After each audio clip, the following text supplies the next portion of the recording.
Class 10 এর ছাত্রছাত্রীরা তোমাদের সবাইকে আমার ইউটিউব চ্যানেল সায়েন্টিফিক থটসে স্বাগত। তো তোমাদের ভৌত বিজ্ঞানের গত ভিডিওতে 3 নম্বর অধ্যায় রাসায়নিক গণনা সম্পর্কে আলোচনা করেছিলাম। তো আজকে তোমাদের আহ, পরীক্ষার জন্য খুবই একটি গুরুত্বপূর্ণ অধ্যায় নম্বর 5 আলোর চ্যাপ্টার। তো এই অধ্যায়ে আজকে গোলীয় দর্পণ সম্পর্কে ধারণা এবং আলোর প্রতিফলন এই সম্পর্কে আলোচনা করব। তো চলো শুরু করা যাক।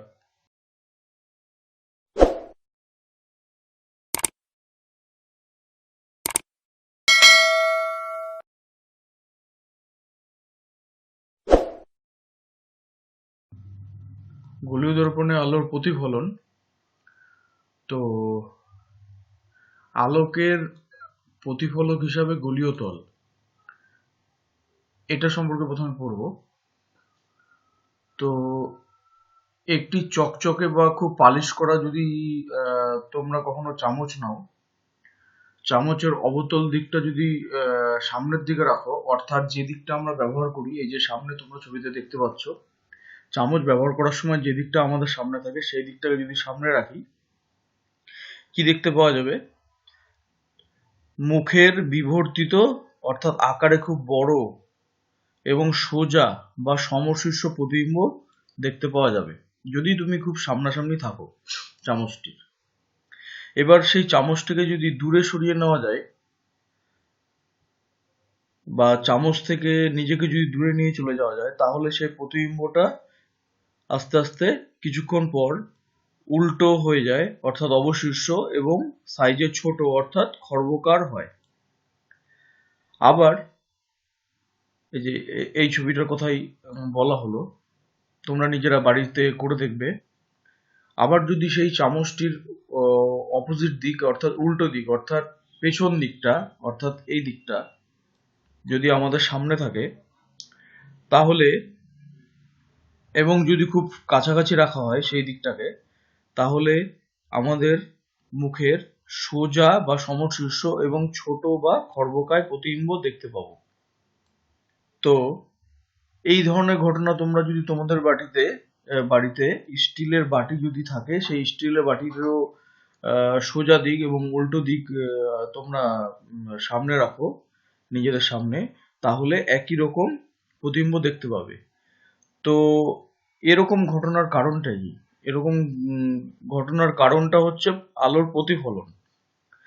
তো কিন্তু প্রতিফলনের ভেতরে আমরা কি দেখেছি যে আয়নার সামনে দাঁড়িয়ে আমরা আমাদের প্রতিবিম্ব দেখতে পাই, কিন্তু সেখানে কিন্তু আমরা আমাদের সোজা প্রতিবিম্ব দেখতে পাই এবং আমাদের দৈর্ঘ্যের সমান প্রতিবিম্ব দেখতে পাই। কিন্তু এক্ষেত্রে কেন এরকম হয়? কারণ এখানে বক্রতলে আলোর প্রতিফলন হয়েছে, অর্থাৎ সমতল বাদক বক্রতলে আলোর প্রতিফলন হয়। তো বক্রতলে আলোর প্রতিফলনের ক্ষেত্রে অবতল পৃষ্ঠ আর উত্তল পৃষ্ঠ এই দুই ধরনের পৃষ্ঠ থাকে এবং তারা হচ্ছে দর্পণের মতো আচরণ করে অর্থাৎ আয়নার মতো আচরণ করে, কিন্তু পৃষ্ঠটা অবতল হয়ে যায় অথবা উত্তল হয়ে যায়। তো এই ধরনের দর্পণ, অবতল দর্পণ বা উত্তল দর্পণ কি, তাহলে এটা আমাদের খুব ভালোভাবে জানতে হবে। যদি আমরা জেনে নিই তাহলে আমরা খুব সহজেই বুঝতে পারবো যে কেন কখনো প্রতিবিম্ব উল্টো হয়ে যাচ্ছে অথবা সোজা হয়ে যাচ্ছে কিন্তু আকারে ছোট হয়ে যাচ্ছে, কখনো খুব বড় হয়ে যাচ্ছে। তো চলো আমরা জেনে নিই কেন এরকম হয়। দেখো, কোনো প্রতিফলক তল যদি কোনো গোলকের অংশবিশেষ হয়, তবে তাকে আমরা গোলীয় দর্পণ বলি। গোলকের অংশবিশেষ মানে কি? গোলক, যেমন এই যে নিচের দিকে দেখতে পাচ্ছ, এটা সম্পূর্ণ একটা গোলক। সেই প্রতিফলক তলটা যদি কাচেরই হয় অর্থাৎ কাচের তৈরি যদি গোলক হয়, তাহলে তার এক সাইড যদি আমরা কেটে নিই, অর্থাৎ সম্পূর্ণ গোলক থেকে যদি কাচের তৈরি গোলক হয়, তার এক সাইড অর্থাৎ এইটুকু যদি আমরা কেটে নিই, তাহলে এই দিকে আমাদের কাচের অংশটা দেখতে পারবো এবং এই তলটা বক্রতল থাকবে। আর পেছনের এই তলটাকে যদি সমতল করে দেওয়া যায়, অর্থাৎ পারদ বা রূপোর প্রলেপ দিয়ে ঢেকে দেওয়া হয় এই পেছন দিকটাকে, এই সম্পূর্ণ পেছন দিকটাকে যদি রূপোর প্রলেপ দিয়ে ঢেকে দেওয়া হয়, তাহলে আমরা একটি দর্পণ তৈরি করতে পারি। আবার যদি এরকম হয় যে আমরা এই সম্পূর্ণ গোলক থেকে কিছুটা অংশ কেটে নেব, কেটে নেওয়ার পর এই দিকটাকে সামনের দিক বানিয়ে দেব এবং এই দিকটাকে পেছন দিক বানিয়ে দেব, তখন তাহলে আলোর প্রতিফলন এই দিক বরাবর হবে এবং এর পেছন দিকটা ঢাকা থাকবে পারদের প্রলেপ দিয়ে বা রূপোর প্রলেপ দিয়ে। তাহলেও আর এক ধরনের দর্পণ তৈরি হবে। তো এই যে দুই ক্ষেত্রে দুই রকম দর্পণ তৈরি হবে, একটা হবে অবতল দর্পণ আর একটা হবে উত্তল দর্পণ।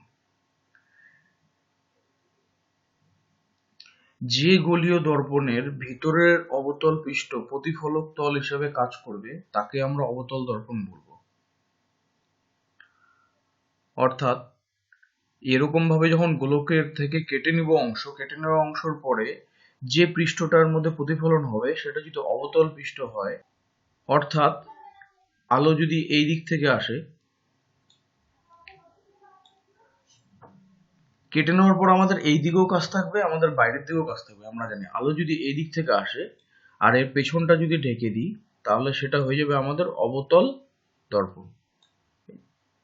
এ নম্বর চিত্রে দেওয়া আছে। আর এই সম্পূর্ণ অংশ থেকে এই অংশটা কেটে নিলাম, কেটে নেওয়ার পর যদি আলো এই বরাবর আসে, তাহলে পেছন দিকটা যদি আমরা পুরোপুরি ঢেকে দিই, এই দিকটা এর পেছন দিকটা আমরা সম্পূর্ণরূপে আমরা ঢেকে দিলাম, তাহলে এর সামনের দিকে আলোর প্রতিফলন হবে, তখন সেই ধরনের দর্পণ হবে আমাদের উত্তল দর্পণ। বি নম্বর চিত্র। বুঝতে পারা গেল? যদি গোলকের সম্পূর্ণ অংশ থেকে আমরা এরকম ভাবে কাটবো, অবশ্যই কাটার পর এই দিকটা দিয়ে যদি আলো আসে, অর্থাৎ অবতল পৃষ্ঠের মতো দিকটাতে যদি আলো আসে আর পেছন দিকটা যদি ঢাকা থাকে, তাহলে সেটা অবতল দর্পণ।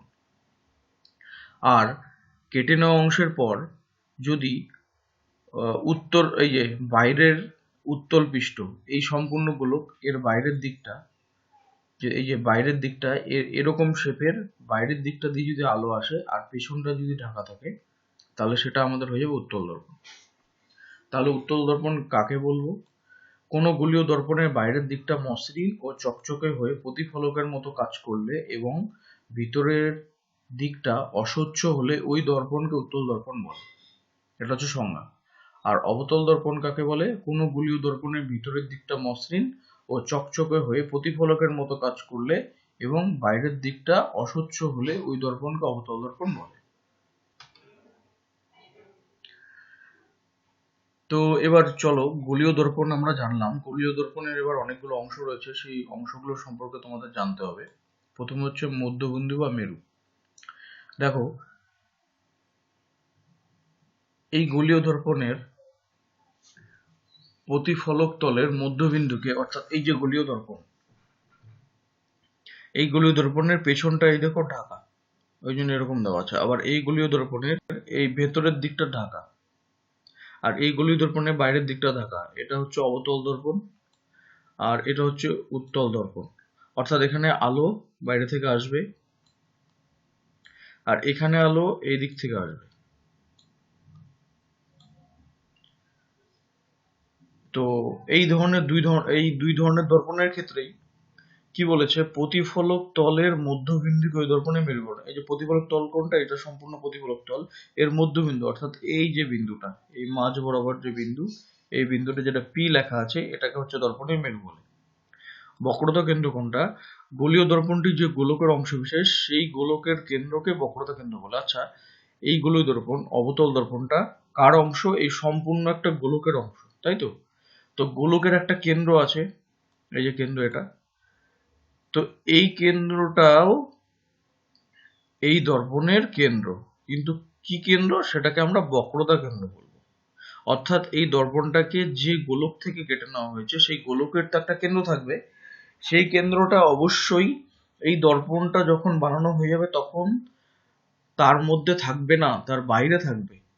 কিন্তু যেহেতু গোলক থেকে কাটা হয়েছে সেই জন্য সেই জায়গা, সেই পজিশন, সেই অবস্থানটাকে আমরা এই গোলকের বক্রতা কেন্দ্র বলবো।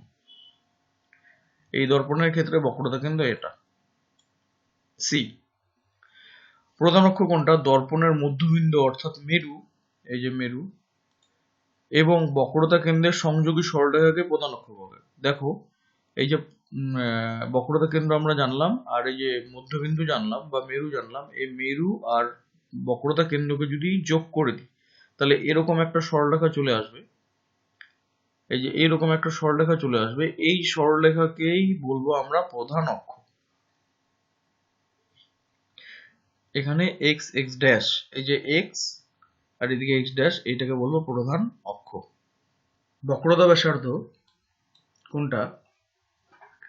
দর্পণটি যে গোলকের অংশ সেই গোলকের ব্যাসার্ধকে দর্পণটির বক্রতা ব্যাসার্ধ বলে। পি সি, পিসি এখানে বক্রতা ব্যাসার্ধ, অর্থাৎ এই যে দেখতে পাচ্ছ পি সি, অর্থাৎ কেন্দ্র থেকে যদি মেরু পর্যন্ত আমরা সরলরেখা টানি, সেই সরলরেখাটা আমাদের যে গোলকটা ছিল সেই গোলকের ব্যাসার্ধ, তাহলে এই ব্যাসার্ধটাই যেহেতু বক্রতা কেন্দ্র থেকে মেরু পর্যন্ত টানা হয়েছে সেই জন্য এটাই হচ্ছে বক্রতা ব্যাসার্ধ আমাদের এই দর্পণের ক্ষেত্রে, এবং এই দর্পণের ক্ষেত্রে এই যে পিসি আমাদের বক্রতা ব্যাসার্ধ, অর্থাৎ বক্রতা কেন্দ্র থেকে মেরু পর্যন্ত সরলরেখা টানবো সেটাই হয়ে যাচ্ছে আমাদের বক্রতা ব্যাসার্ধ। এবার কোনো গোলীয় দর্পণের প্রধান অক্ষের মধ্য দিয়ে কোনো সমতল কল্পনা করা হলে সেটি গোলীয় দর্পণকে একটি বৃত্তচাপে ছেদ করে। কোনো গোলীয় দর্পণের প্রধান অক্ষের মধ্য দিয়ে কোনো সমতল কল্পনা করা হলে সেটিও গোলীয় দর্পণকে একটা বৃত্তচাপে ছেদ করে। প্রধান অক্ষের মধ্য দিয়ে, এটা প্রধান অক্ষ, এখান দিয়ে যদি একটি সমতল টানা হয় তাহলে এরকম বরাবর যদি একটি সমতল টানা হয় তাহলে বৃত্তচাপ কি করে? একটা বৃত্তচাপ তৈরি হয় যেটা হচ্ছে M1P_M2, এই যে দেখতে পাচ্ছ M1P_M2, এরকম একটা বৃত্তচাপ তৈরি হয়। সেই বৃত্তচাপটাকে বলা হয় প্রধান ছেদ। কোনো গোলীয় দর্পণের পরিসীমা বৃত্তাকার হয়, এই বৃত্তের ব্যাসকে গোলীয় দর্পণের রৈখিক উন্মেষ বলা হয়। বৃত্তের যে ব্যাস সেটা হচ্ছে রৈখিক উন্মেষ, M1 M2 হচ্ছে রৈখিক উন্মেষ। এখানে এই যে M1 থেকে M2, এ ও বি নম্বর চিত্রে M1 M2 হলো গোলীয় দর্পণের প্রধান ছেদের দুটো প্রান্তবিন্দু, এইদিকে একটা প্রান্তবিন্দু আর এইদিকে একটা প্রান্তবিন্দু। এই দুই প্রান্তবিন্দু বক্রতা কেন্দ্রে M1C M2 কোণ উৎপন্ন করে। এই যে দেখতে পাচ্ছ M1C M2, এই কোণটা তৈরি করে। ঠিক আছে, এটাকে বলা হয় কৌণিক উন্মেষ। এই কোণটাকে বলবো কৌণিক উন্মেষ। এখানে আমরা কি ধরে নেব? যে গোলীয় দর্পণের বক্রতা ব্যাসার্ধের তুলনায় উন্মেষ খুব ক্ষুদ্র।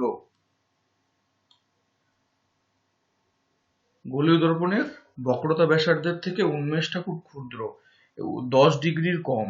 তো এখানে আমাদের ছবিতে কোণের মানটা যাই হোক না কেন, আমরা যখন এই ধরনের কোনো আলোচনা করব বা সমস্যা নিয়ে পড়ব অথবা হচ্ছে যে সমস্ত প্রতিবিম্ব গঠন করব, সব ক্ষেত্রে আমরা ক্ষুদ্র উন্মেষ ধরে নেব 10 ডিগ্রির কম, এইভাবে ধরে নিয়ে আমরা আলোচনা করব। এবার প্রতিফলন সম্পর্কে আলোচনা করা যাক। গোলীয় দর্পণের প্রতিফলন, আলোর প্রতিফলনের যে সূত্র রয়েছে, 1 নম্বর আপতিত রশ্মি, প্রতিফলিত রশ্মি আর আপতন বিন্দুতে প্রতিফলকের উপর অঙ্কিত অবিলম্ব একই সমতলে থাকে। তোমরা জানো প্রতিফলনের সূত্র, তোমরা এর আগের ক্লাসে পড়েছো। আপতন কোণ আর প্রতিফলন কোণ সমান হয়, এই সূত্রগুলো এই গোলীয় দর্পণের প্রতিফলনের ক্ষেত্রে অবশ্যই প্রযোজ্য। যেরকম গোলীয় দর্পণে আপতিত রশ্মি, প্রতিফলিত রশ্মি এবং অবিলম্ব অঙ্কন, এগুলো একটু শিখে নিতে হবে। একটা গোলীয় দর্পণের কোনো বিন্দুতে আপতিত রশ্মি এসে পড়লে, এই যে একটা গোলীয় দর্পণ, এটা হচ্ছে অবতল দর্পণ, এখানে কোনো একটু এই যে আলোক রশ্মি এদিক থেকে এলো, অবশ্যই এই তীর চিহ্ন দিতে হবে। যদি তীর চিহ্ন না দেওয়া হয় তাহলে কিন্তু বুঝতে পারা যাবে না আলো কোন দিক থেকে এসেছে, বা দিক থেকে ডান দিকে এসেছে না ডান দিক থেকে বাঁ দিকে এসেছে। এই তীর চিহ্নই ছবিতে বুঝিয়ে দিবে যে আলোর ডিরেকশন কোনটা।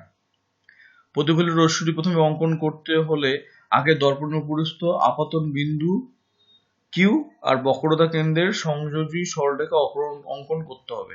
আপতন বিন্দু কোনটা, যে বিন্দুতে আপতিত হলে এটা হচ্ছে আপতন বিন্দু কিউ, আর সংযোগ বক্রতা কেন্দ্রের সংযোগকারী সরলরেখা, অর্থাৎ এই যে এটা হচ্ছে বক্রতা কেন্দ্র, এই বক্রতা কেন্দ্রের সংযোগকারী সরলরেখাটা আগে অঙ্কন করে নিতে হবে। এটা হচ্ছে আমাদের অবিলম্ব হয়ে গেল। অর্থাৎ এই আলোক রশ্মিটা এসে এই বিন্দুতে এসে পড়লো, পড়ার পরে এবার প্রতিফলন হবে। প্রতিফলন হতে গেলে আগে নির্দেশ ঠিক করতে হবে আমার অবিলম্ব কোনটা। অবিলম্ব সবসময় আপতন বিন্দু, যে বিন্দুতে এসে আপতিত হলো আলো সেটা হচ্ছে আপতন বিন্দু, আর আমাদের বক্রতা কেন্দ্র, এই বক্রতা কেন্দ্র, এই দুটোকে যোগ করে দিলে এটা হয়ে গেল আমাদের অবিলম্ব। এবার আলোক রশ্মি পি বিন্দু থেকে কিউ বিন্দুতে আসার পর আর বিন্দুর দিকে প্রতিফলিত হলো, অর্থাৎ কিউ আর রশ্মি রূপে প্রতিফলিত হলো। এই যে এরপর প্রতিফলনের কোণটিকে আপতন কোণের সমান করে অঙ্কন করতে হবে। অর্থাৎ এই যে আপতন কোণ, এই যে পি কিউ আপতিত রশ্মি আর হচ্ছে কিউ সি অবিলম্ব, এর মাঝখানের কোণটা আই দেখানো হচ্ছে, এটা হচ্ছে আপতন কোণ। এর সমান করে এই কিউ সি আলোক অবিলম্ব আর কিউ আর, এই দুটোকে এমন ভাবে আঁকতে হবে যাতে এর মাঝখানের কোণ আর এই আই কোণের সমান হয়, তাহলে এই আপতন কোণ এবং প্রতিফলন কোণ সমান হয়ে গেল। এইভাবে অঙ্কন করতে হবে। এই ক্ষেত্রেও তাই, এটা যেহেতু উত্তল দর্পণ, উত্তল দর্পণের প্রধান অক্ষের সমান্তরালভাবে পি কিউ আলোক রশ্মি আসার পর এটা দর্পণ থেকে দূরে চলে যাবে। তা অবিলম্ব আমাদের কি বলেছি, সি আর হচ্ছে আপতন বিন্দু, অর্থাৎ এটা হচ্ছে অবিলম্ব, অবিলম্বটা পেছন দিকে বাড়িয়ে দিলাম, তাহলে আমাদের আপতন কোণ এটা হয়ে গেল আমাদের আপতন কোণ। আর এখান থেকে এই দিকে এমন ভাবে আঁকতে হবে, এই মাপটা করে নিতে হবে যাতে এই কোণ আর এই কোণ দুটো সমান হয়। এটা হচ্ছে আপতন কোণ, এটা হচ্ছে প্রতিফলন কোণ। এবার আমরা জানি কোনো বৃত্তচাপের কোনো বিন্দুতে অঙ্কিত ব্যাসার্ধ ওই বিন্দুতে অঙ্কিত স্পর্শকের উপর লম্ব। এই ছবিটার ক্ষেত্রে লক্ষ্য করো, বিসি হলো গোলীয় দর্পণের ব্যাসার্ধ, এই যে দেখতে পাচ্ছি বিসি, এই ছবির ক্ষেত্রে এটা হচ্ছে গোলীয় দর্পণের ব্যাসার্ধ, বক্রতা ব্যাসার্ধ। সুতরাং বিসি হলো বি বিন্দুতে অঙ্কিত অবিলম্ব, এটা হচ্ছে অবিলম্ব, এটা হচ্ছে অবিলম্ব। যেহেতু আপতন কোণ আই ও প্রতিফলন কোণ আর সমান, সেহেতু বিডি প্রতিফলিত রশ্মি হলে কোণ এবিসি সমান সিবিডি হবে। অবতল দর্পণের ক্ষেত্রে, এটা অবতল দর্পণ, এর ক্ষেত্রে এবিসি সমান সিবিডি হবে। দেখো যে এ বি সি সমান সমান হবে সি বি ডি, আমরা পড়লাম একটু আগে, এই যে আপতন কোণ আর এই যে প্রতিফলন কোণ, এই দুটো সমান। আর হচ্ছে উত্তল দর্পণ, এই যে উত্তল দর্পণের ক্ষেত্রে বাইরে থেকে আলো আসলো, আসার পর বাইরে বেরিয়ে গেল। এবার এই ই বি সি এটা হচ্ছে অবিলম্ব, কারণ আপতন বিন্দু আর হচ্ছে বক্রতা কেন্দ্র মিলে অবিলম্ব হয়, এটাকে পিছন দিকে বাড়ালে এইদিকে হয়, তাহলে এক্ষেত্রে এটা হচ্ছে আপতন কোণ আই আর প্রতিফলন কোণ এটা, তার মানে এ বি ই সমান সমান ই বি ডি। এই যে এইভাবে অঙ্কন করতে হবে। কয়েকবার একটু প্র্যাকটিস করে নিলে খুবই সহজ, কয়েকবার তোমরা প্র্যাকটিস করে দিবে না দেখে, তাহলে খুব সহজেই করতে পারবে। এবার আমরা মুখ্য ফোকাস আর ফোকাস দূরত্ব এগুলো সম্পর্কে পড়ব। প্রথমে অবতল দর্পণের ক্ষেত্রে আমরা দেখে নিই যে মুখ্য ফোকাসটা কি হচ্ছে। তো এই যে একটা অবতল দর্পণ, কোন সমান্তরাল আলোক রশ্মিগুচ্ছ, এই যে সমান্তরাল আলোক রশ্মিগুচ্ছ, কার সমান্তরাল, এই যে প্রধান অক্ষ আমরা দেখতে পাচ্ছি, প্রধান অক্ষের সমান্তরাল আলোক রশ্মিগুচ্ছ, উপরে একটা নিচে একটা। প্রধান অক্ষের সঙ্গে সমান্তরালভাবে এসে অবতল দর্পণে আপতিত হলে প্রতিফলনের পর প্রতিফলিত রশ্মিগুলি প্রধান অক্ষের উপরিস্থ একটা বিন্দুতে মিলিত হয়। এই বিন্দুটিকেই বলা হবে মুখ্য ফোকাস। অর্থাৎ প্রধান অক্ষ, এই যে আমরা আগেই জেনেছি, প্রধান অক্ষের সমান্তরালভাবে আমরা উপরে একটা রশ্মি আঁকবো, নিচে একটা রশ্মি আঁকবো, অবতল দর্পণের ক্ষেত্রে অবশ্যই। এবার প্রতিফলনের পর আমাদের যেটা নিয়ম, এটা আপাতন বিন্দু, আমাদের হচ্ছে বক্রতা কেন্দ্র, এই দুটোকে যোগ করে দেবো, এটা হচ্ছে আমাদের অভিলম্ব। তেমনি নিচের ক্ষেত্রেও এটা হচ্ছে আপাতন, এই আপাতন বিন্দু, অর্থাৎ এখানে এসে আলো এসে পড়েছে, তার মানে এইটা হচ্ছে অভিলম্ব। এবার আলোক রশ্মি বেরোবে কোন দিকে? এই দিক বরাবর বেরোবে, আর এই দিক থেকে আলো আসার পর এই দিক বরাবর বেরোবে, তার মানে এই কোণটা আর এই কোণটা সমান, এইভাবে আলোক রশ্মিটা আঁকতে হবে, আর এই কোণটা আর এই কোণটা সমান। এবার আলোক রশ্মিটা যখন বেরোবে, বেরোনোর পর এইদিকে যাবে, আর এই আলোক রশ্মিটা বেরোনোর পর এইদিকে যাবে, এমন ভাবে আঁকতে হবে যেন এই দুটো বিন্দু প্রধান অক্ষের ওপরেই হচ্ছে মিলিত হয়, অর্থাৎ প্রধান অক্ষের ওপরেই ছেদ করে এমন ভাবে এই আলোক রশ্মিটাকে আঁকতে হবে, আর এই আলোক রশ্মিটাও আঁকতে হবে। এই যে বিন্দুটা পেলাম, এই বিন্দুটা আমাদের এই দর্পণের ক্ষেত্রে মুখ্য ফোকাস এফ, এটাকে মুখ্য ফোকাস বলা হয়। আর উত্তল দর্পণের ক্ষেত্রে মুখ্য ফোকাসের কি সংজ্ঞা? এটা হচ্ছে আমাদের উত্তল দর্পণ, দেখতে পাচ্ছ। উত্তল দর্পণের ক্ষেত্রে প্রধান অক্ষের সমান্তরালভাবে যে আলোগুলো এসে পড়বে সেগুলো সব বাইরে যাবে, বাইরের দিকে যাবে, আমরা এর আগে ছবিতেই দেখেছি। তো প্রধান অক্ষের সঙ্গে সমান্তরালভাবে এসে দর্পণে আপতিত হলে প্রতিফলনের পর প্রতিফলিত রশ্মিগুলি প্রধান অক্ষের উপর অবস্থিত একটি বিন্দু এফ থেকে অপসৃত হচ্ছে বলে মনে হয়। এই যে অপসৃত কথার অর্থ আসছে বলে মনে হয়, অর্থাৎ আলোক রশ্মিগুলো মিলিত হবে না, কিন্তু সেগুলোকে পেছন দিকে টানলে ওইখান থেকে আসছে বলে মনে হয়। কেন? এটা একটা সমান্তরাল আলোক রশ্মি, এটা একটা সমান্তরাল আলোক রশ্মি, এগুলো প্রতিফলনের পর অবশ্যই বাইরের দিকে যাবে, ভেতরের দিকে কোনো মতে ঢুকবে না, তোমরা এর আগে ছবিতেই দেখেছো। তো এবার কি করতে হবে, আমাদের এটা বক্রতা কেন্দ্র, এটা আপাতন বিন্দু, এই বরাবর আমরা টেনে নিলাম। আমরা যদি এটাকে যদি এরকম করে যদি আমরা বাড়াই, তাহলে এরকম দিকে হবে, আর এটাকে যদি আমরা বাড়াই তাহলে এরকম দিকে হবে। তো আমাদের এটা আপাতন কোণ, এটা প্রতিফলন কোণ, এটা আপাতন কোণ, এটা প্রতিফলন কোণ, এই দুটো সমান হবে এমন ভাবে আঁকতে হবে। তো এগুলোকে যদি এইদিকে বাড়াই, দেখো এরা কিন্তু মিলিত হলো না, কিন্তু এদেরকে যদি পেছন দিকে বাড়াই, পেছন দিকে বাড়ালে একটা বিন্দু থেকে আসছে, মানে আসছে কথার অর্থ এই সরলরেখাগুলো, অর্থাৎ এই আলোটা এই বিন্দু থেকে আসছে বলে মনে হবে, আর এই আলোটাও এই বিন্দু থেকে আসছে বলে মনে হবে। পেছন দিকে যদি বাড়াই তাহলে এই যে এই বিন্দু, এটা হবে হচ্ছে উত্তল দর্পণের ক্ষেত্রে মুখ্য ফোকাস। আর এটাকে অপসৃত বলা হচ্ছে, কেন? এখান থেকে আসছে বলে মনে হচ্ছে, আদৌ মিলিত হয়নি, আমরা জোর করে পেছন দিকে টেনে মিলিত করে দিয়েছি, তাই এটাকে অপসৃত হচ্ছে বলে মনে হয়, এই কথাটা লিখতে হবে সংজ্ঞাতে। এবার ফোকাস দূরত্ব, ফোকাস দৈর্ঘ্য কি? আমরা অবতল দর্পণের ক্ষেত্রে ফোকাস করলাম এটা যে বিন্দুতে মিলিত হয়, তাহলে এই যে মেরু থেকে ফোকাস পর্যন্ত দূরত্ব, এটাকেই বলবো আমরা ফোকাস দূরত্ব বা ফোকাস দৈর্ঘ্য। আর উত্তল দর্পণের ক্ষেত্রে যে বিন্দু থেকে আসছে বলে মনে হয়, অর্থাৎ ওইটাই হচ্ছে আমাদের ফোকাস মুখ্য ফোকাস, সেই মুখ্য ফোকাস থেকে এই মেরু পর্যন্ত দূরত্বকে আমরা বলবো ফোকাস দূরত্ব বা ফোকাস দৈর্ঘ্য। উত্তল বা অবতল দর্পণের মেরু বা মধ্যবিন্দু থেকে মুখ্য ফোকাস পর্যন্ত দূরত্বকে ফোকাস দূরত্ব বলা হয়। এখানে হচ্ছে পিএফ হচ্ছে ফোকাস দূরত্ব লিখে দেওয়া আছে।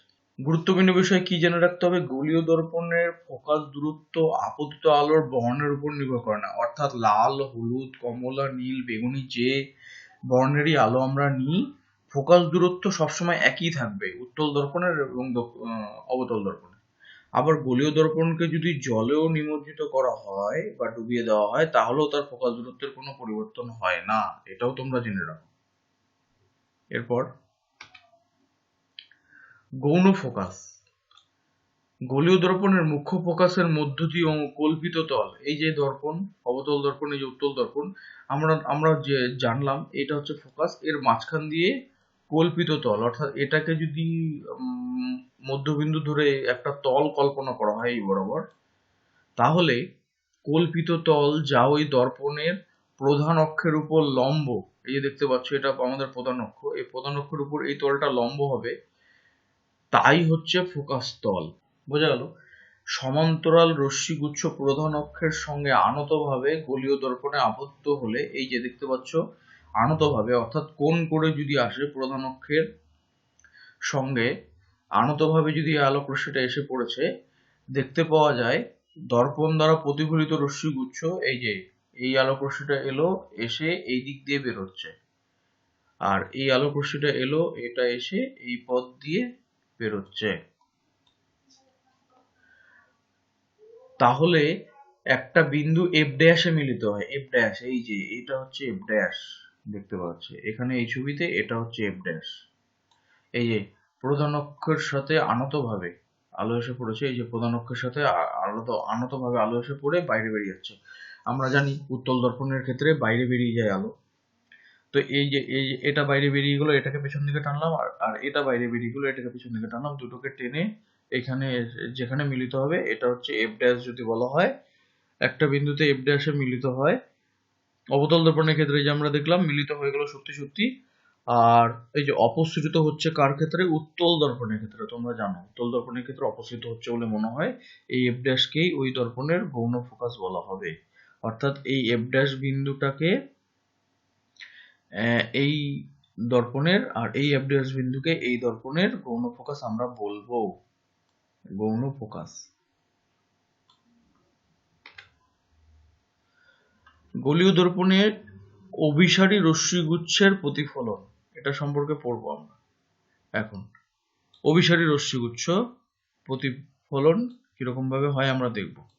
কোন গোলীয় দর্পণের উপর অভিসারী রশ্মিগুচ্ছ আপতিত হলে কি হবে, যে দেখতে পাচ্ছ এই যে এ ছবি, অবতল দর্পণের উপর, এই যে এটা একটা অবতল দর্পণ, অভিসারী রশ্মিগুচ্ছ, এই যে এটা অভিসারী রশ্মিগুচ্ছ, অর্থাৎ বাইরে থেকে যে রশ্মিগুলো এলো, অভিসারী রশ্মিগুচ্ছ আপতিত হয়েছে। দর্পণটা যদি না থাকলে অভিসারী রশ্মিগুচ্ছ দর্পণের পিছনে অবিন্দু মিলিত হতো, ঠিক তাই। এই দর্পণটা মনে করো নাই, তাহলে এই আলোগুলো আসছে, এসে এসে এসে এই পেছন দিকে ও বিন্দুতে আসতো, মিলিত হতো, আর এখান থেকে এটাও ওতে চলে আসতো। দর্পণ দ্বারা প্রতিফলনের পর প্রতিফলিত রশ্মিগুচ্ছ প্রধান অক্ষের উপর আই বিন্দুতে মিলিত হয়, ঠিক তাই। এই দর্পণটা না থাকলে ওতে গিয়ে মিলিত হতো, কিন্তু দর্পণটা আছে, আসার পর কি হবে, এই আলোটা এসে এখানে এসে পড়বে। আমরা এটা এই যে অবিলম্ব এঁকেছি, এটা আপতন, তাহলে আমাদের এই আপতন কোণ আর এই প্রতিফলন কোণ সমান, আর এই আপতন কোণ আর এই প্রতিফলন কোণ আমাদের সমান। কোথায় যাচ্ছে, এটা এখানে এসে মিলিত হলো, এটা এখানে এসে মিলিত হলো, এই যে আই বিন্দুতে মিলিত হলো, আই বিন্দু। আর উত্তল দর্পণের ক্ষেত্রে কি দেখবো, এই যে উত্তল দর্পণ দেখতে পাচ্ছি, এই যে উত্তল দর্পণ দেখতে পাচ্ছি, যদি আলোটা এসে আপতিত হতো তাহলে দর্পণের অনুপস্থিতিতে অভিসারী রশ্মিগুচ্ছ দর্পণের পিছনে কোথায় মিলিত হচ্ছে তার উপর নির্ভর করবে। মানে এই দর্পণটা না থাকলে কি হতো, এই আলোগুলো এসে এখানে মিলিত হতো, আর এইখানেও দর্পণ না থাকলে এই আলোগুলো এসে এখানে মিলিত হতো। এবার এই সম্পূর্ণ ছবিতে তোমরা ফোকাসটা কোথায় দেখে নিতে হবে তোমাদের, মোটামুটি আন্দাজ করে, যার যেদিকে ইচ্ছা সেই দিকে, মানে যার যেরকম মাপ সেই দিকে ফোকাসটা দিয়ে নেবে। এই দর্পণের ক্ষেত্রে এখানে ফোকাস দেখানো হয়েছে, আর এই দর্পণের ক্ষেত্রে এখানে ফোকাস দেখানো হয়েছে। ফোকাস দূরত্বটা কম দেওয়া হয়েছে, আর এখানে ফোকাস দূরত্বটা বেশি দেওয়া হয়েছে। তো দর্পণ যদি দর্পণের অনুপস্থিত অভিসারী রশ্মিগুচ্ছ ফোকাস দূরত্বের চেয়ে কম দূরত্বে মিলিত হতো, এই যে এক্ষেত্রে ফোকাস দূরত্ব আমাদের বেশি, তো দেখতে পাওয়া যাচ্ছে এই আলোক রশ্মিগুলো এরকম যে এগুলো এসে ফোকাস দূরত্ব এতটা, তার থেকে কম দূরত্বে মিলিত হচ্ছে। তাহলে কি হবে, এই দর্পণটা যখন থাকবে তখন এই আলোক রশ্মিগুলো দর্পণ দ্বারা প্রতিফলনের পর প্রধান অক্ষের উপর আই বিন্দুতে মিলিত হয়, এই যে দেখতে পাচ্ছি আমরা আই বিন্দুটা এই বিন্দুতে মিলিত হলো। আর যদি এরকম হয় যে দর্পণটা এখানে না থাকলে এইগুলো ফোকাস দূরত্ব থেকে, এই যে ফোকাস দূরত্ব খুবই ছোট এই দর্পণের ক্ষেত্রে, কিন্তু দর্পণটা না থাকলে আলোক রশ্মিগুলো এর থেকে বেশি দূরত্ব, অর্থাৎ এই দূরত্বে মিলিত হতো, তাহলে দর্পণ থাকা অবস্থায় আলোক রশ্মিগুলো আই বিন্দু থেকে অপসৃত হচ্ছে বলে মনে হবে। আমরা জানি উত্তল দর্পণের ক্ষেত্রে আলোক রশ্মি প্রতিফলনের পর সবসময় অপসৃত হয়। তাহলে আলোক রশ্মিগুলো এমন ভাবে আঁকতে হবে, প্রতিফলিত রশ্মিগুলোকে, যে এটাকে পেছন দিকে বাড়ালে একদম দূরে চলে যাবে, অনেকটাই দূরে চলে যাবে, আই বিন্দু থেকে অপসৃত হচ্ছে বলে মনে হয়, এরকম হবে। অর্থাৎ দুটো ছবির ক্ষেত্রেই তোমরা দেখতে পাচ্ছ যে উত্তল দর্পণের ক্ষেত্রে অপসৃত হয় আমরা এই ক্ষেত্রে দেখলাম, কিন্তু এই ক্ষেত্রে মিলিত হয়ে গেল কেন? কারণ এই ক্ষেত্রে ফোকাস দৈর্ঘ্যটা এই উত্তল দর্পণের ফোকাস দৈর্ঘ্যের থেকে এর দৈর্ঘ্যটা বেশি, সেই জন্য এই ক্ষেত্রে আলোক রশ্মি গুলো মিলিত হলো। আর এই ক্ষেত্রে যদি ফোকাস দৈর্ঘ্য যেহেতু খুব কম, দুটোই উত্তল দর্পণ কিন্তু এর ফোকাস দৈর্ঘ্য বেশি তাই মিলিত হলো প্রতিফলিত রশ্মি, আর এর ফোকাস দৈর্ঘ্য কম তাই মিলিত হয়নি, অপসরিত হচ্ছে এবং অনেক দূরে গিয়ে অপসরিত হচ্ছে, অর্থাৎ দর্পণের পেছন থেকে আসছে বলে মনে হয়, আর এই ক্ষেত্রে সত্যি সত্যি দর্পণে মিলিত হয়।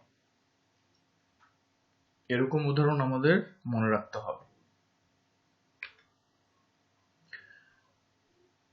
এবার অপসারী রশ্মি নিয়ে আমরা পড়ব। কার ক্ষেত্রে? অবতল দর্পণের ক্ষেত্রে। অবতল দর্পণের এই অবতল দর্পণ দেওয়া আছে। অবতল দর্পণের প্রধান অক্ষের উপর একটি বিন্দু বস্তু ও লক্ষ্য রাখবে বিন্দু বস্তু অর্থাৎ বিন্দুর মতো, এই যে দেখতে পাচ্ছি আমরা, ও একটা বিন্দু বস্তু। বিন্দু থেকে আলো আসতেই পারে, দুদিকে আলো যাবে, একটা উপরের দিকে যাবে একটা নিচের দিকে যাবে। আগত অপসারী রশ্মিগুচ্ছ দর্পণ দ্বারা প্রতিফলনের পর দর্পণের সামনে প্রধান অক্ষের উপর আই বিন্দুতে মিলিত হয়। দেখো, এই হচ্ছে আমাদের আপতন কোণ, এই প্রতিফলন কোণ, এই আপতন কোণ, এই প্রতিফলন কোণ, দর্পণের উপর একটা বিন্দুতে মিলিত হলো। এক্ষেত্রে অপসারী রশ্মিগুচ্ছ প্রতিফলনের পর অভিসারী রশ্মিগুচ্ছ পরিণত হয়। এক্ষেত্রে আই ও বস্তু বিন্দুর সদ্বিম্ব কেন? কারণ মিলিত যদি হয় তাহলে সেটা সদ্বিম্ব হয়, আর মিলিত না হলে অসদ্বিম্ব। এখানে আমরা কি দেখতে পাচ্ছি? এটা হচ্ছে আমাদের ফোকাস দৈর্ঘ্য আমাদের এই, আর যেখানে আলোক রশ্মিগুলো মিলিত হলো তার দৈর্ঘ্য ফোকাস দৈর্ঘ্যের থেকে বেশি, সেই বিন্দুর দৈর্ঘ্য ফোকাস দৈর্ঘ্যের থেকে বেশি। আর উত্তল দর্পণের ক্ষেত্রে অপসারী রশ্মিগুচ্ছ বোঝো না, এই যে উত্তল দর্পণ তোমরা দেখতে পাচ্ছ, উত্তল দর্পণের ক্ষেত্রে অপসারী আলোক রশ্মিগুচ্ছ এলো, দুই পাশে আসার পর দর্পণ থেকে বাইরে চলে গেল, এই হচ্ছে আপতন কোণ, এই প্রতিফলন কোণ সমান, এই হচ্ছে আমাদের আপতন কোণ, এই প্রতিফলন কোণ, দুটোই সমানভাবেই আঁকতে হবে। এবার এগুলোকে পেছন দিকে যদি বাড়াই, যেগুলো আলোক রশ্মিগুলো এসেছিল সেটা এইদিকে আমাদের হচ্ছে বক্রতা কেন্দ্র, আমাদের এই সোজা বরাবর আমাদের অবিলম্ব, এই যে অবিলম্ব। এবার প্রতিফলনের পর এই যে বাইরে চলে গেল, এগুলোকে পেছন দিকে বাড়ালে এই বিন্দু থেকে আসছে বলে মনে হবে, এটা হচ্ছে আমাদের আই। দেখতে পাচ্ছি ফোকাস দৈর্ঘ্য থেকে যেখানে মিলিত হয়েছে সেই বিন্দুর দৈর্ঘ্য কম, আরো অপসারী হয়ে যায়। অর্থাৎ উত্তল দর্পণে যদি অপসারী রশ্মিগুচ্ছ এসে পড়ে তাহলে প্রতিফলনের পর এরা আরো অপসারী হয়ে যায়, আরো দূরে চলে যায়। এবং দর্পণের পেছন দিকে যে দেখতে পাচ্ছি, দর্পণের পেছন দিকে আই বিন্দু থেকে আসছে বলে মনে হয়, যে অপসরিত হচ্ছে বলে মনে হয়। এটা হচ্ছে অসৎবিম্ব। বলেছি মিলিত হয়নি, এখানে পেছন দিকে টেনে মিলিত করা হয়েছে তাই এটা অসৎবিম্ব এবং অপসরিত হচ্ছে। আর এটা সত্যি সত্যি মিলিত হয়েছে, এই যে সত্যি সত্যি মিলিত হয়েছে তাই এটা লিখেছি মিলিত হয় আর সদ্বিম্ব। কি জেনে রাখতে হবে? গুরুত্বপূর্ণ বিষয়, অবতল দর্পণের মুখ্য ফোকাস থেকে অপসারী রশ্মিগুচ্ছ ওই দর্পণে প্রতিফলিত হওয়ার পর প্রধান অক্ষের সমান্তরালে অগ্রসর হয়। আর 2 নম্বর, উত্তল দর্পণের মুখ্য ফোকাসের দিকে অভিসারী রশ্মিগুচ্ছ ওই দর্পণে প্রতিফলিত হওয়ার পর প্রধান অক্ষের সমান্তরালভাবে নির্গত হয়। এবার আরো কয়েকটা জিনিস জেনে রাখতে হবে। উপক্ষীয় রশ্মি আমাদের কাকে বলে জেনে রাখতে হবে। যে সকল রশ্মি গোলীয় দর্পণের প্রধান অক্ষের সঙ্গে ক্ষুদ্র কোণে এবং দর্পণের মেরুর খুব নিকটবর্তী অঞ্চলে আপতিত হয় তাদের উপক্ষীয় রশ্মি বলা হয়। এই যে তোমরা ছবি দেখতে পাচ্ছ, এটা হচ্ছে একটা গোলীয় দর্পণ, আলো এসে দেখো এই যে আমাদের এই মাঝ বরাবর, এই যে এটা হচ্ছে আমাদের প্রধান অক্ষের খুব কাছে কোনটা আলোক রশ্মি? এটা আর এটা, ঠিক আছে। আর কোথায়? যে আমাদের মেরুর খুব কাছাকাছি এসে পড়লো, ঠিক আছে। এই যে মেরু এটা আমাদের মেরুর খুব কাছে, এখানে এসে পড়লো, এরকম যদি হয় প্রধান অক্ষের খুব কাছাকাছি আলোক রশ্মি এসে পড়লো, একদম কাছাকাছি, আর মেরুর কাছাকাছি এসে পড়লো, তাহলে সেই ধরনের রশ্মিগুলো বলা হয় উপক্ষীয় রশ্মি। ক্ষুদ্র কোণ, এরা খুব অল্প কোণে এসেছে। প্রান্তিক রশ্মি কোণগুলো, যে সকল রশ্মি গোলীয় দর্পণের প্রধান অক্ষের সঙ্গে বড় কোণে এবং দর্পণের মেরু থেকে দূরে অর্থাৎ দর্পণের প্রান্তে আপতিত হয় তাদেরকে প্রান্তিক রশ্মি বলে। এই যে তোমরা দেখতে পাচ্ছ প্রধান অক্ষ থেকে অনেক দূরে এবং মেরু থেকেও অনেক দূরে, এই ধরনের রশ্মিগুলো আমাদের প্রান্তিক রশ্মি। এবার এইটা একটা তোমাদের গুরুত্বপূর্ণ প্রমাণ, পরীক্ষায় খুব আসে, R = 2f এর প্রমাণ, এবং উল্লেখ করা থাকে উপাক্ষীয় রশ্মির জন্য গোলীয় দর্পণের ক্ষেত্রে R = 2f এর প্রমাণ করো। তো আমরা পড়ব প্রথমে অবতল দর্পণের ক্ষেত্রে R = 2f এর প্রমাণ। এটা আমাদের অবতল দর্পণ, M1 P M2 কম উন্মেষের অবতল দর্পণ, কম উন্মেষের একটা অবতল দর্পণ নিলাম, M1 P M2 এভাবে সব বর্ণনা করতে হবে। এই দেখো ডিরেকশন দেওয়া আছে আলোর, আর কোন পথে বেরিয়েছে তার ডিরেকশন দেওয়া আছে। CFP যথাক্রমে অবতল দর্পণটির বক্রতা কেন্দ্র, এই যে আমরা দেখতে পাচ্ছি তাই নির্দেশ করবে তোমরা। C হচ্ছে আমাদের বক্রতা কেন্দ্র, F হচ্ছে ফোকাস, আর P হচ্ছে আমাদের মেরু। তো এখানে PC বক্রতা ব্যাসার্ধ, এই যে PC বক্রতা ব্যাসার্ধ আমরা জানি, এটা সমান সমান হচ্ছে আমাদের R, এই যে সম্পূর্ণটা সমান সমান স্মল r, আর PF হচ্ছে ফোকাস দূরত্ব, এর দূরত্ব এটা হচ্ছে আমাদের স্মল f, এই যে PF এটা আমাদের ফোকাস দৈর্ঘ্য, এটাকে স্মল f দিয়ে প্রকাশ করা হয়, আর বক্রতা ব্যাসার্ধ PC কে আমাদের স্মল r দিয়ে প্রকাশ করা হয়। এবার একটি আলো এসে পড়লো AB, দর্পণে B বিন্দুতে আপতিত হয়ে, এই যে B বিন্দুতে আপতিত হয়ে প্রতিফলনের পর ফোকাস বিন্দু F দিয়ে চলে গেল। তাই আমরা জানি যে অবতল দর্পণের প্রধান অক্ষের সমান্তরালভাবে যদি কোনো আলো এসে পড়ে তাহলে সেটা প্রতিফলনের পর আমাদের ফোকাস বিন্দুতে যায়। B আর C যোগ করে দিলাম। B আর C কেন যোগ করলাম? কারণ এটা আমাদের অভিলম্ব, ঠিক আছে। এই আপতন কোণ আমাদের I আর প্রতিফলন কোণ আমাদের R, এই যে আপতন কোণ I, প্রতিফলন কোণ R, এই দুটো সমান। CB রেখা B বিন্দুতে দর্পণের উপর লম্ব হবে, CB রেখা বিন্দু দর্পণের উপর, কারণ এটা হচ্ছে দর্পণের বক্রতা ব্যাসার্ধ প্লাস হচ্ছে অভিলম্ব।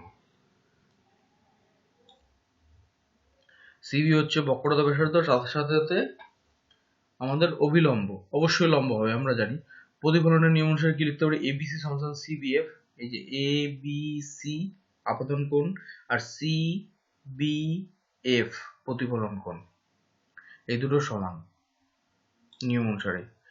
AB সমান্তরাল CP, এই যে AB আর CP এই দুটো সমান্তরাল, কারণ প্রধান অক্ষের সমান্তরাল AB সরলরেখা। আর হচ্ছে CB ছেদক হওয়ায়, এই যে CB ছেদক হওয়ায়, এবার মনে করতে হবে তোমাদের ক্লাস 8 এ পড়া সমান্তরাল সরলরেখা এবং ছেদকের ধর্ম তোমরা পড়েছিলে, একান্তর কোণ, অনুরূপ কোণ, কোন কোন কোণগুলো একান্তর কোণ হিসেবে সমান হয়, অনুরূপ কোণ হিসেবে কোন কোণগুলো সমান হয়, সেটা তোমাদের মনে করতে হবে এবং সেটা এখানে কাজে লাগাতে হবে। তাহলে ছেদক হওয়ায় ABC আর BCF, এই যে দেখতে পাচ্ছি ABC অর্থাৎ এই কোণটা, আর BCF এই যে B, এই যে CF এই কোণটা আর এই কোণটা, এটা এই AB সমান্তরাল হচ্ছে CP, আর আমাদের BC ছেদক, তাহলে আমাদের এই কোণটা আর এই কোণটা আমাদের একান্তর কোণ হিসেবে সমান, এটা লিখতে হবে একান্তর কোণ।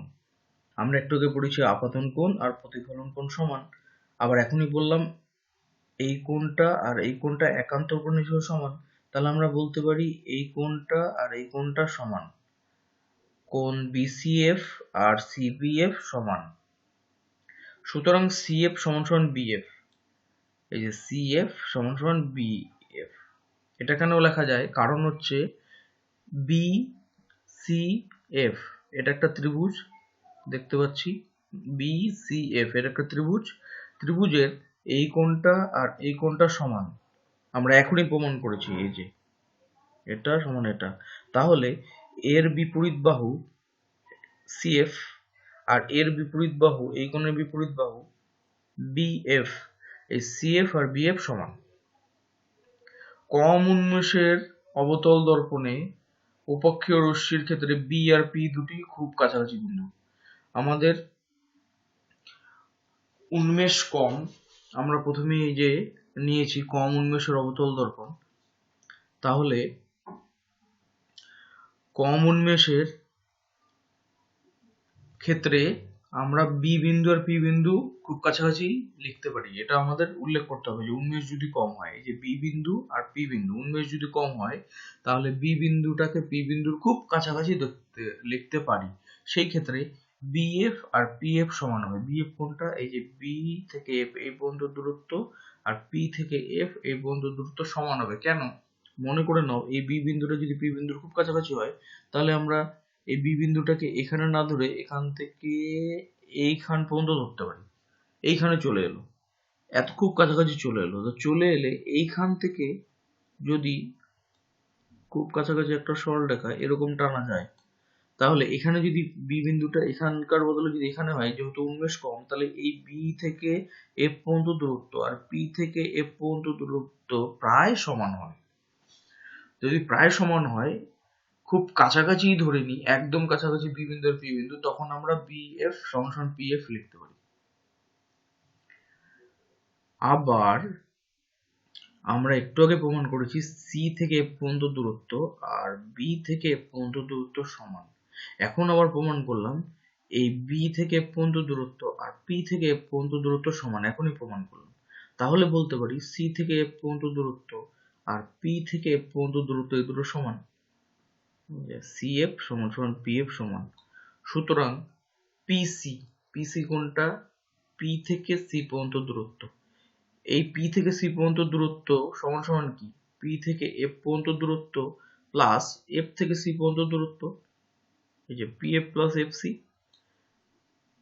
আর পিএফ কে পিএফই রাখলাম, আর এফ সি, এই যে এফ থেকে সি পর্যন্ত দূরত্বকে আমরা কি লিখতে পারি? এখনই প্রমাণ করলাম এফ থেকে সি পর্যন্ত দূরত্ব আমাদের পি থেকে এফ পর্যন্ত দূরত্ব সমান। তাহলে এফ থেকে সি পর্যন্ত দূরত্বকে আমরা পি থেকে এফ পর্যন্ত দূরত্ব লিখতে পারি। তাহলে এফ সির বদলে আমরা লিখে দিলাম পিএফ। তো পিএফ প্লাস পিএফ হয়ে গেল 2পিএফ। আবার পি থেকে এফ পর্যন্ত দূরত্বকে আমরা একটু আগে জেনেছি, শুরুতে ধরেছি স্মল এফ, তার মানে 2পিএফ কে আমরা 2এফ লিখতে পারি। আর পিসি, যার মাপ বের করছিলাম, পি থেকে সি পর্যন্ত দূরত্ব আমাদের বক্রতা ব্যাসার্ধ, যেটাকে আমরা স্মল আর হিসেবে প্রকাশ করি। তাহলে আমাদের প্রমাণ হয়ে গেল আর সমান সমান 2এফ।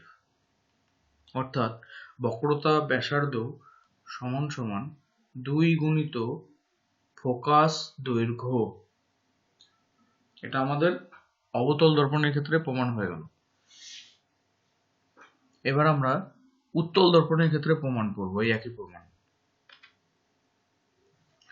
উত্তল দর্পণের ক্ষেত্রে প্রথমে আমরা ছবি আঁকবো একই রকম। আমরা উত্তল দর্পণের ক্ষেত্রে ছবি আঁকবো, এই মেরু পি, আমাদের ফোকাস এ, বক্রতা কেন্দ্র সি, M1 পি M2 একটা উত্তল দর্পণ, প্রধান অক্ষের সমান্তরাল ভাবে এ বি আলোক রশ্মিটা এলো, আসার পর বি ডি পথে বেরিয়ে গেল, এটাকে পেছন দিকে বাড়ালে এটা এই বিন্দুতে গিয়ে মিলিত হবে।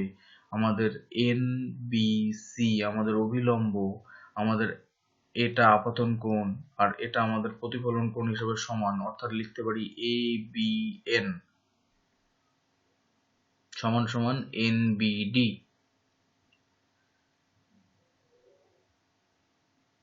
এই যে এ বি এন সমান সমান এন বি ডি বা ডিবিএন।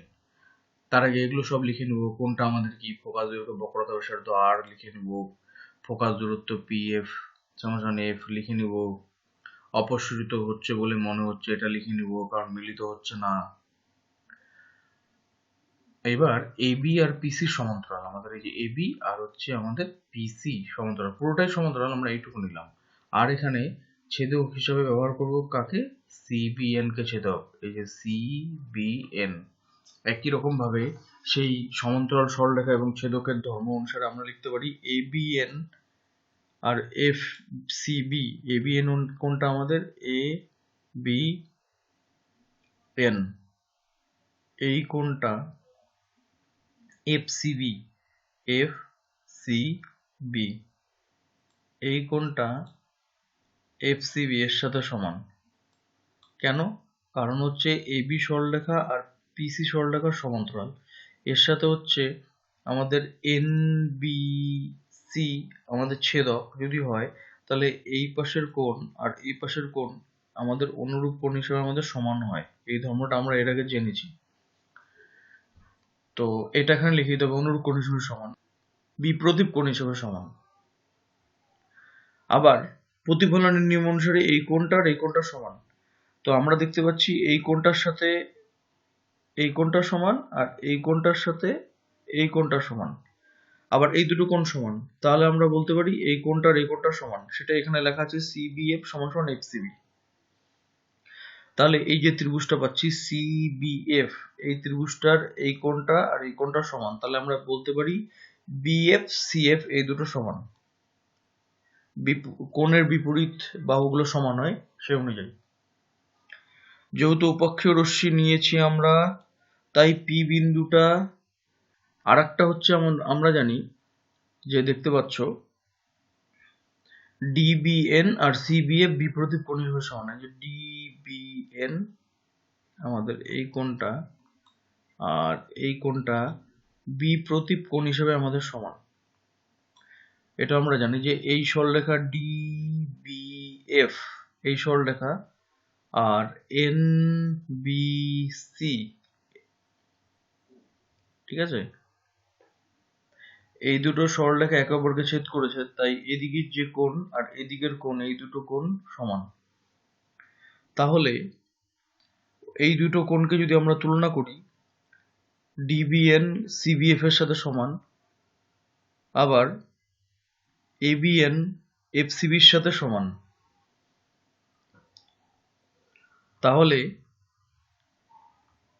আমরা লিখতে পারি CBF FCB এর সাথে সমান। P থেকে F পর্যন্ত দূরত্ব আর B থেকে F পর্যন্ত দূরত্ব সমান আমরা বলতে পারি, এর আগে যেরকম প্রমাণ করছিলাম সেরকম অনুযায়ী।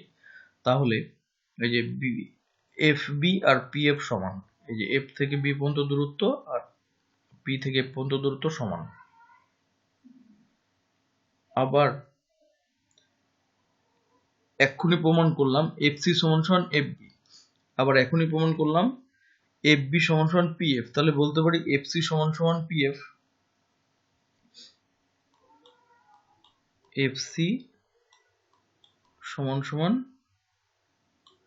PF। এই যে PF আর FC দুটো সমান। তাহলে এই সম্পূর্ণ দূরত্ব PC পর্যন্ত দূরত্ব PF প্লাস FC, PF এ রাখলাম, FC সমান সমান আমরা PF লিখেছি। তাহলে FC এর বদলে P এবং B বিন্দু দুটোই খুব কাছাকাছি, দুটোই যদি খুব কাছাকাছি হয় তাহলে FC এর বদলে PF লিখে দিলাম, প্রথমে FB লিখলাম তারপরে PF লিখে দিলাম, অর্থাৎ PC সমান সমান 2PF আমাদের হয়ে গেল, অর্থাৎ R সমান সমান আমাদের 2F। কারণ PC মানে হচ্ছে সম্পূর্ণটা মানে স্মল r, আর P থেকে পর্যন্ত দূরত্ব ফোকাস দৈর্ঘ্য মানে স্মল f। R সমান সমান 2F। উপক্ষীয় রশ্মির ক্ষেত্রে তাহলে আমাদের প্রমাণ হয়ে গেল R সমান সমান 2F। এই প্রমাণটা অন্যভাবেও দেয় যে F সমান সমান R/2, এটা প্রমাণ করো। একই রকম R সমান সমান 2F টাকেই ঘুরিয়ে দিলে F সমান সমান R/2। তো আজকে তোমাদের ভিডিও কিরকম লাগলো তোমরা অবশ্যই কমেন্ট করবে। তোমাদের কোনো রকম প্রশ্ন থাকলে তোমরা কমেন্ট করবে। যারা আমার এই চ্যানেলে নতুন তারা অবশ্যই সাবস্ক্রাইব করে নিও, না হলে নেক্সট ভিডিও তোমরা সহজে পাবে না। আর বন্ধুদের সাথে শেয়ার করবে। আজকে তোমাদের ভিডিও কেমন লাগলো সেই বিষয়ে লাইক করবে, বন্ধুদেরকে শেয়ার করবে।